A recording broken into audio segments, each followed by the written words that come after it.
Hello,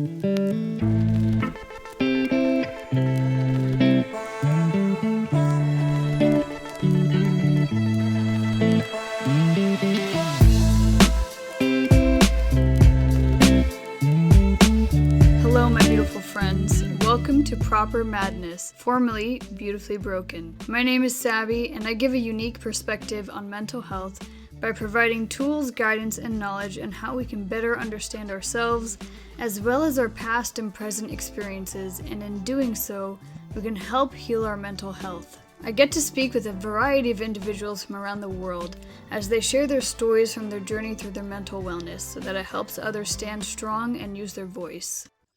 Welcome back, everyone, to Proper Madness podcast. Today, I have something different and very near and dear to my heart. I have Kate from Heavymetaltherapy. She started this platform a while ago for people who find heavy metal to be beneficial to their mental well-being.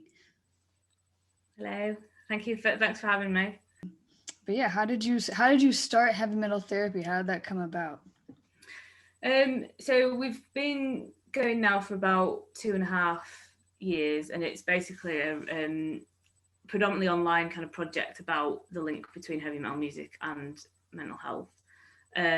So we sort of, what we wanted to do is kind of have a collection of basically recovery stories, really. So I'm a psychologist by training, and in my work sort of believe that, like, stories are quite important, particularly like stories of lived experience, where somebody's kind of been through something and like maybe come out the other side and they share their story. We sort of want to have a bit of a collection of those, but for people who'd found like music helpful, and particularly like the extreme music stuff.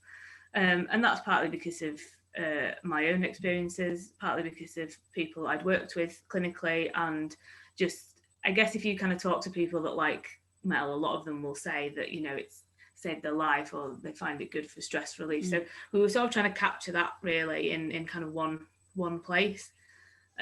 So we set up a website with a collection of these recovery stories, linked it into social media so we could sort of share it and things.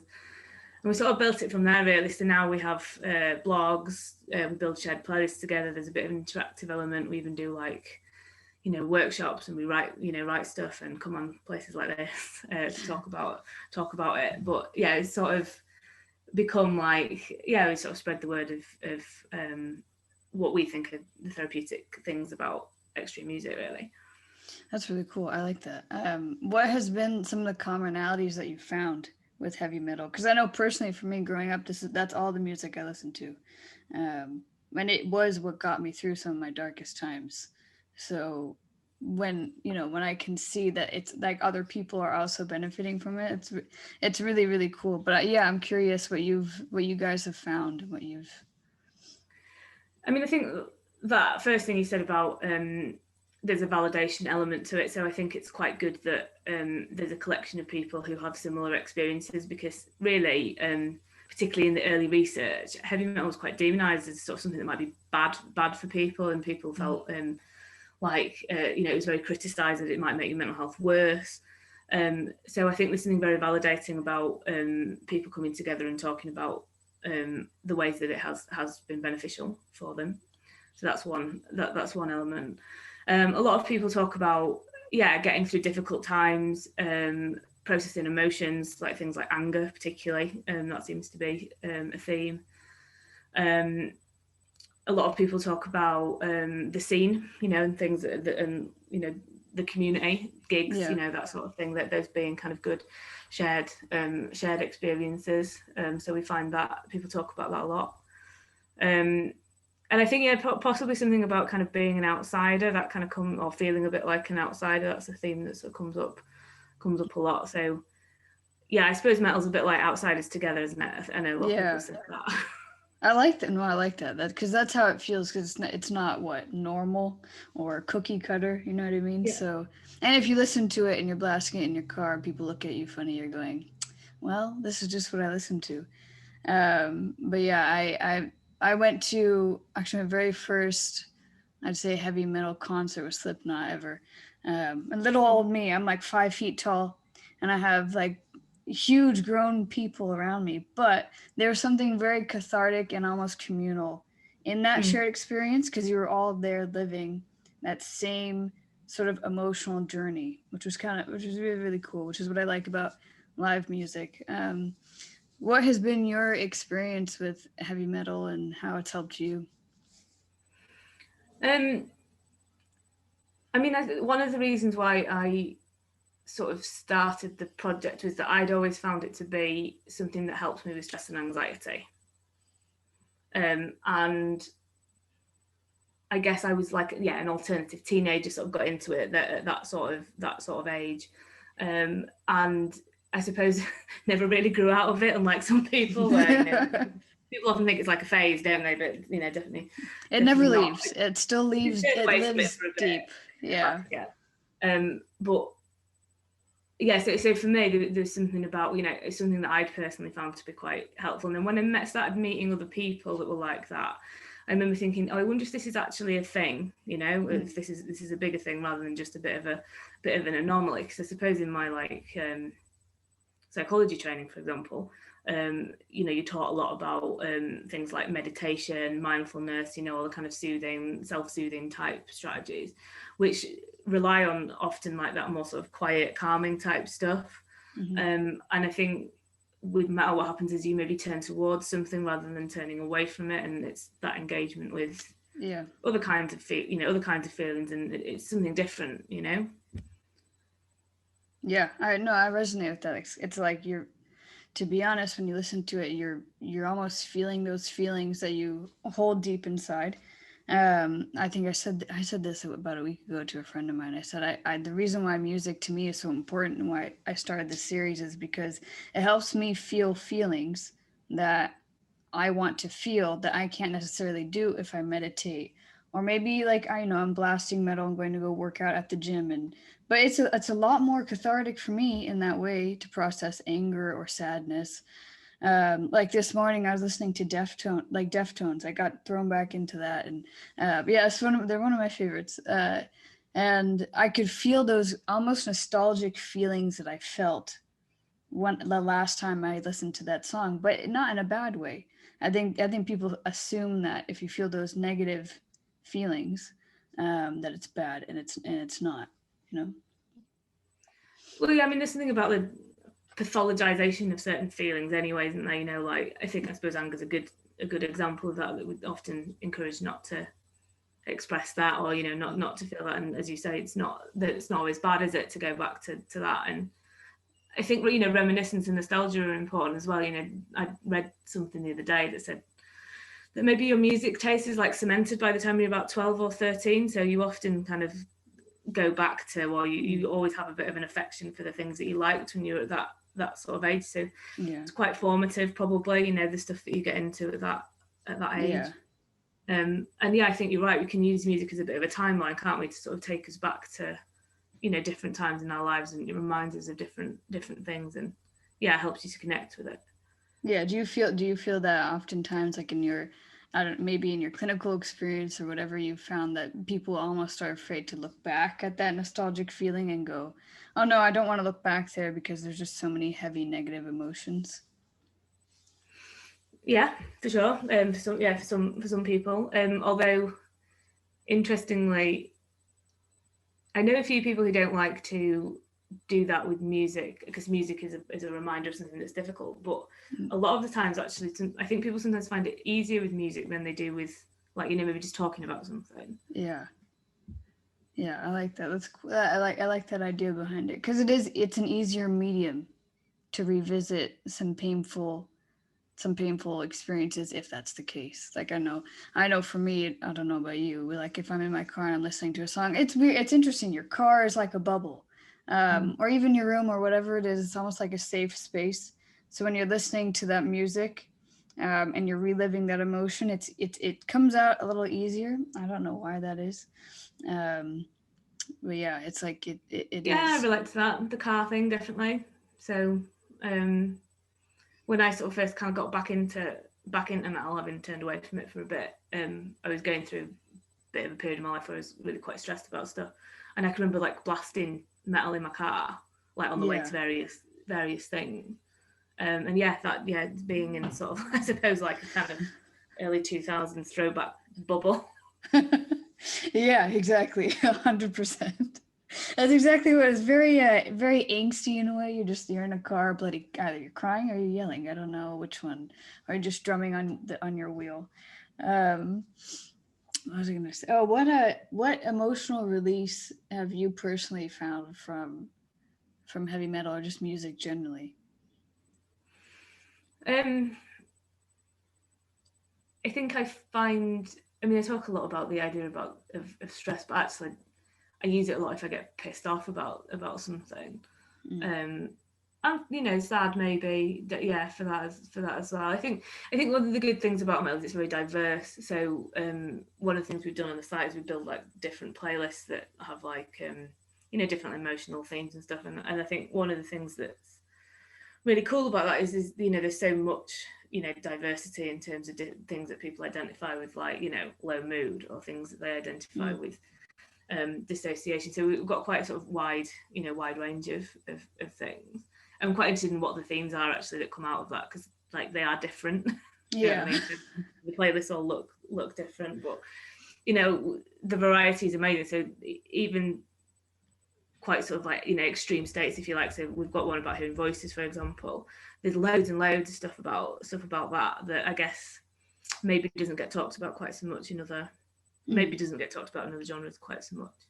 So it feels like there's enough variety for you to think, well, there's lots of different things that I could choose for different kinds of emotions. Well, yeah, because if you think about it, right, Slipknot and Deftones are two very wildly different, but they're still technically in the same category. Like Deftones to me is very dark, moody, a little bit of like a little hint of some metal, but then you got Slipknot, which is on the other end of the spectrum, but then they can kind of match sometimes with some songs. They can kind of match that same mood, which is interesting, which is why I like it so much.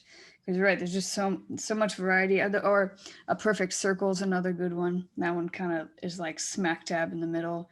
Or Hymn's really good. He can. So you're talking about the hymn song. That I know someone who's got an entire playlist of different versions of that song. Oh, stop! Oh my god, I would just live through that playlist. Truly. I would just be there if you'd be like, Sabby, you okay? I'm like, yeah, I'm good, man. I was gonna say, what are some of your go-to, some of your favorites? I have a ongoing relationship with Nine Inch Nails. So and they're probably not even metal, but I do like some of the like industrial stuff, but Nine Inch Nails particularly has been something that's really sort of resonated with me. I do go back to my youth in terms of like things that I liked when I was younger. So like things like Slipknot, for example, I can still play, Iowa like it, like it was released yesterday. Oh, that's awesome. I like that. But if you want to talk about it, was there anything specifically that happened with you growing up that kind of threw you into that sort of music? Like why was it your escape? I don't know. I really identified with that sense of kind of feeling a bit different, I think, and got into it, that way. I also think that like punk is a bit of a gateway into metal. So like I was a bit of like I kind of like that sort of stuff, and then like graduated into heavy metal. And I was one of sort of only a few, maybe a couple of sort of like more alternative kids like in my school. So there was definitely, there's a bit of a sort of, difference there, wasn't it? Especially Popular Child and things like that, really. Yeah. So that feeling misunderstood, essentially. Yeah. Misunderstood like an outsider, like no one else really understood you. And so then you turned to music that also kind of married that. I think that's exactly what I did too. I was a very late bloomer. But growing up, that's all I turned to, because that was my escape as well. It was my way of just being me. So then that sense of identity growing up stayed. I always still felt like a little bit of an outsider, like I don't quite fit into that box of society. So I completely get that. And I think like, obviously we collect all these stories, and people sort of volunteer their experiences to us, and I feel like I'm sort of selling it a bit of a disservice by saying, well, I I felt a bit different growing up, because actually a lot of the people that contribute say that, they maybe had like really tough times, and actually, there were a lot of difficulties growing up, or trauma, or whatever, and actually, for them, music was a real escape, a real sort of savior. Yeah. So because you mentioned trauma, have you seen some similarities with how have you seen trauma show up with heavy metal, specifically in some of the stories that you've seen? I mean, I think one of the big things is that a lot of metal songs talk about trauma. So they talk about experiences of adversity in Yeah.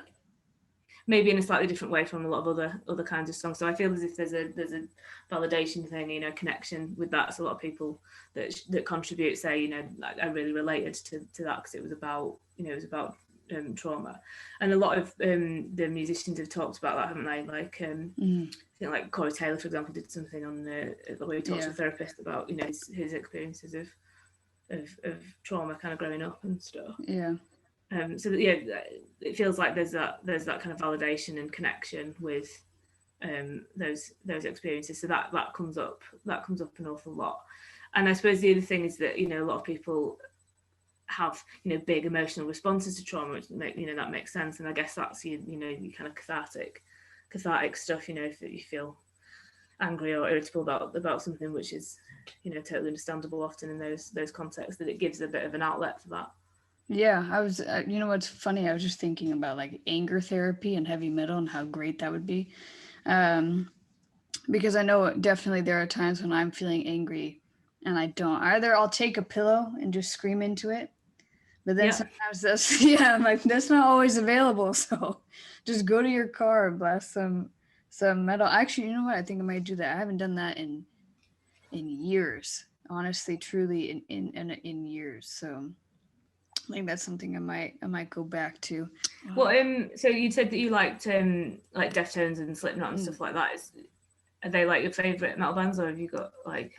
I got tons. So let's see. So I say Deftones is right now the top. I think when I was growing up, I really liked Rob Zombie. I was big into I was really into Rob Zombie. Korn. Yeah, Korn is still prominent for me. Bring Me the Horizon. I don't know if they count. Do they count as metal? I'm not sure. Well, that's like metalcore. So I think we've done loads of stuff about metalcore, and I think like metal elitist people don't think that it's real metal, but actually we've probably done more with metalcore on the site than any other sort of subgenre. A lot of mental health themes in it, and a lot of the bigger kind of metalcore artists do talk a lot about mental health. And like Bring Me, for example, we used to use the song Hospital for Souls in a lot of our workshops, because it's clearly about therapy. Yeah, and no, 100% it is. It's and I know he has there's one song, Avalanche, which is about his struggle with addiction. And I didn't know that. I didn't know that that's what that was about. But you talked about your workshops. What are those like? What do you do with those? So when we started, we just intended to be like a bit of a Facebook group and website, really, and we didn't realise that there would be quite such a connection with it. That so many people would be interested in it, and we. So I say we. There's myself and a few other people that sort of in the background kind of help out to sort of run it. One of them works in the university, and the university said, "Oh, why don't you come and talk to us about your project?" So we thought, "Oh gosh, like that's not something that we'd expected to happen, but nonetheless, okay, fine, we'll give it a go." And so we started doing talks really about the project, about the therapeutics of metal music, and that's been sort of predominantly to, I guess, people who are from a mental health background, so maybe like trainee nurses or psychology students, that kind of thing. So most of them have never heard of like any of the stuff that we would play, or they're not metal fans or anything like that. So we used to use the Bring Me song because it I guess it was slightly more accessible, I think, because, you know, it sort of it isn't too heavy. It's got really obvious kind of mental health themes. But more recently, I think we have gone a bit heavier just to kind of demonstrate that more kind of extreme end. But yeah, so we play some metal, we talk about some of the concepts, we maybe talk about some of the psychology theories that sit behind it as well. Which I think it's something a bit different for like students, or like we've done seminars and things like that. What have the responses been like? I'm curious. Like, are they like, oh wow, this is absolutely brilliant, why haven't I listened to this? It's mixed. So we made the switch from Bring Me the Horizon to Slaughter to Prevail. In terms of one of the videos that we played, they're sort of like a slightly more extreme kind of deathcore band, and we asked people just to like honestly say what they thought, and we got loads of comments like, this would make me feel worse, it's so stressful, like how can anybody listen to it? And so actually, do you know what, that's great, because it like gave us loads to discuss about why people do engage with stuff like that, and why it is helpful for some people. And we often say that, like, you know, I'm not here to prescribe other people heavy metal. If you don't already like it, that's, you know, it's not kind of, I'm not on a mission to like, you know, convert everybody to metal. We're predominantly for people who are already metal fans. Having said that, as a result of some of the workshops and some of the other stuff, a couple of people have said, oh, I did actually try listening to this, or I reconnected with this thing that I liked when I was younger. So it does seem to have brought some people in. That wasn't our intention, but that it's cool. And even if it's more that, like, you know, if they're working with somebody or they've got a family member or whatever who's into that sort of thing, I think if they, you know, recognize that you know what might be going on with that, I think that's good. Yeah, no, that's cool. I think that's cool, because you always wonder what other people's responses are going to be when you marry the two. What made you decide to come up with marrying the two together? Is it just from your own experience, or you know, how did that? Partly my own experience, partly people I'd worked with at work, partly, you know, friends that also liked heavy metal. In particular, I did a piece of work with somebody who we eventually kind of wrote it into like a book, like as like a bit of a case thing, and that was about metalcore actually, so using metalcore. And when it sort of went into the book, which is still not published, it's taken a long time to publish it, 3 years so far. When it went into the book, I guess we sort of had this thought about, you know, the story in itself is quite powerful, like having that sort of narrative, you know, of somebody's mental health journey through metal music. And I guess that was where we thought, well, maybe we could have this collection of stories, and we got people to sort of volunteer to send stuff in. And at first it was, you know, literally my mates, me and a couple of other people that like metal, you know, sending stuff in. And then what started to happen, which is what I didn't expect, is that people I didn't know started contacting me and saying, I want to share this story. And I think that's when I thought, oh, okay, this is not just going to be like me and my friends. It's funny how that happens, huh? When something you start, you don't expect it to go where it goes at all. Oh, research-wise, what else have you been working on or noticing in regards to, you know, your project? So because I'm a psychologist and also like a bit of a nerd, I wanted to have a look at the research, just kind of for my own sort of understanding of it, and partly because I expected to have to defend it in terms of like, and this hasn't happened a lot, but I expected to get a lot of feedback, like, you know, how can you possibly say that this is good for you? And, you know, there's all this research about like suicide and like adolescents that listen to metal and violence, and, you know, all this kind of stuff. So, but you know what, I'm going to look at it and just see what it actually says. And although there is this kind of lump of research in the 90s that seems to show these like correlational relationships, actually sort of later on people start looking at you know, music and the role of extreme music in things like emotional processing, and in terms of you know, like identity, and how like alternative identities can be protective, for example, from like, you know, bullies and that sort of thing. So I wanted to know what was out there in terms of, you know, my kind of nerdy desire to understand what the psychological process might be behind it, and also to sort of make sure that I could say, you know, with a straight face, you know, actually this is it's a legitimate thing. So yeah, and I guess because we've sort of built a community now of people who are interested in both things, so the music and the mental health stuff, we have been able to kind of talk about that project in the sort of academic sense, as well as like doing the social media stuff. So we've done a couple of conference posters about the project. I wrote an article for Metal Music Studies, which is like a journal, like heavy metal studies, which I didn't even know heavy metal studies existed before I started. That's what I was gonna say. Yeah, I go, how the hell did you find those? I would, if I found those in the archives, someone like, wow, really? Shit, someone else actually feels and thinks the same way. I think that's really cool.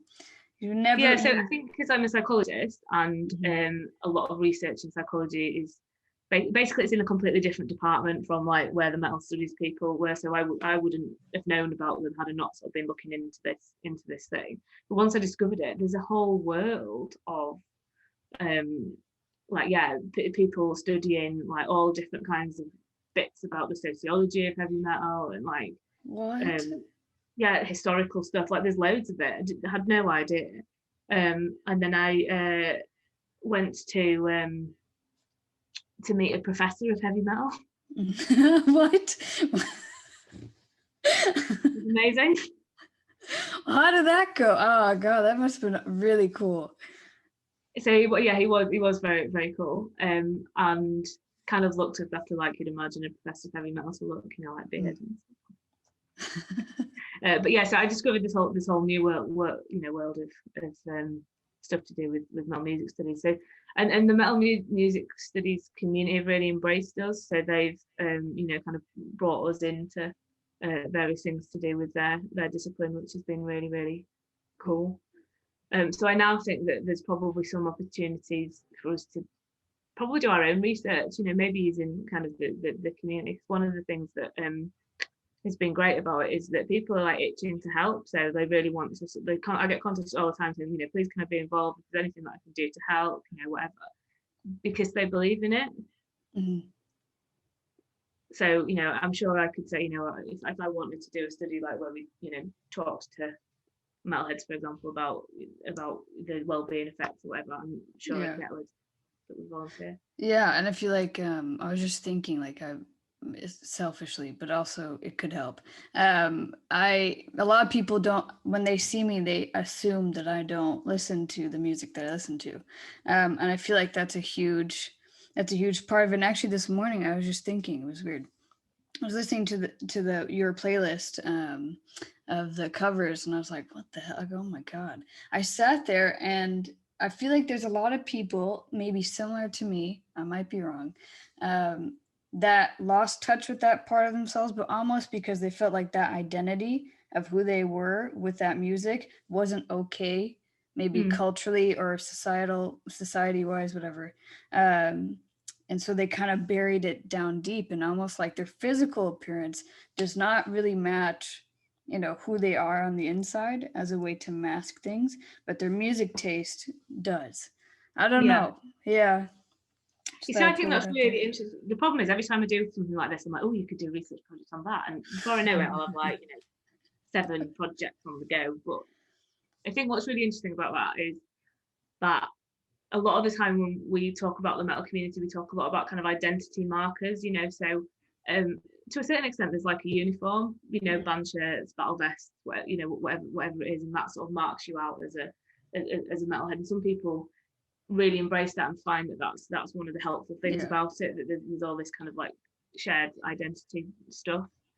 But yeah, you're right, there's all kinds of things, there's all kinds of people that don't fit with that stereotype, that either don't want to, or as you say, they feel as if they've got to kind of bury it. And one of the things that I've found is that as I've kind of contacted various like mental health organizations, for example, so people where I'm not expecting them to say anything about music, or that I think they're going to say it's weird, I can't tell you how many people have replied and said, actually, I really like heavy metal.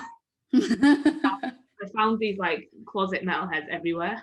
Yeah, I feel like there's a ton of us, because I'll post things on my personal my personal Instagram of like music I'm listening to, and I'll get responses of like, "Oh yeah, just listened to that the other day." I go, "What? I'm sorry."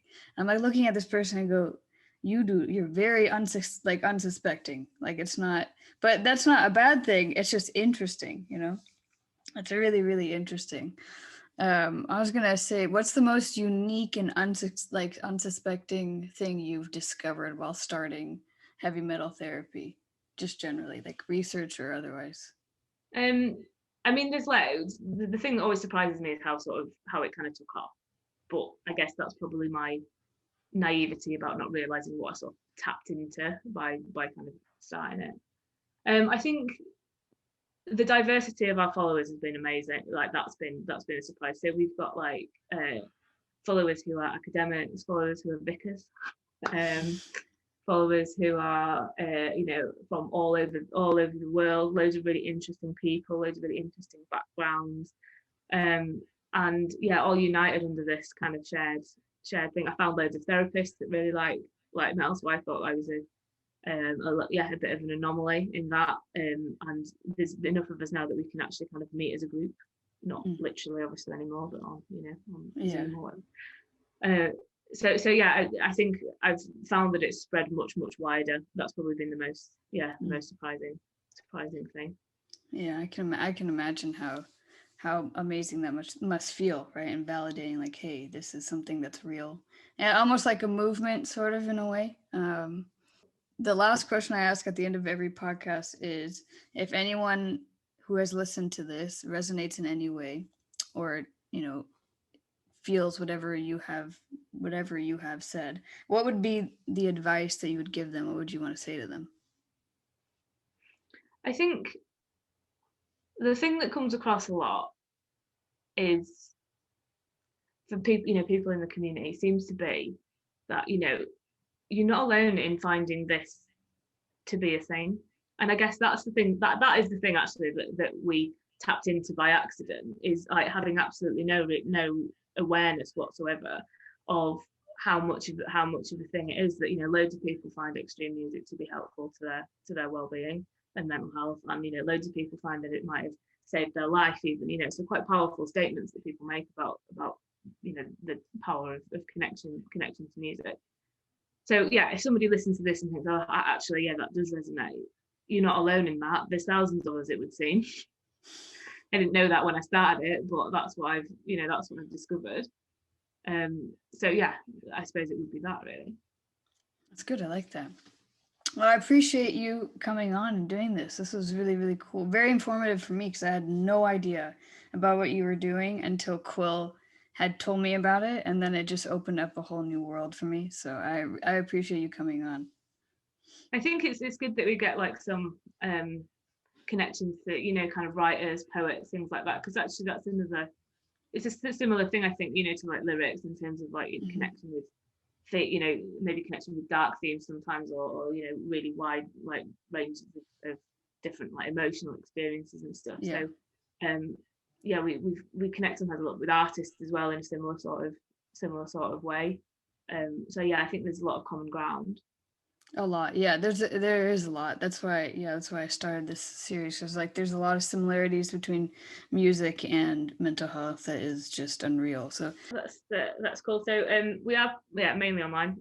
So our website is heavymetaltherapy.co.uk, and we are at Heavy Metal Therapy on Facebook and Instagram, and at Heavy Therapy on Twitter. So we seem to have lost a metal on Twitter. I'm not sure where it's gone, but there we go. We do have like YouTube and stuff like that, and our playlists are on like Spotify, Apple, everything else. But if you go to the website, it's all linked to that. Perfect, cool. Well, I appreciate you coming on here. This was fun. This was I really enjoyed this.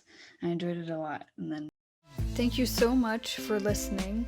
And remember, you have to go through the eye of the storm to see the clear horizon ahead. Thanks so much, guys, and I'll see you next week.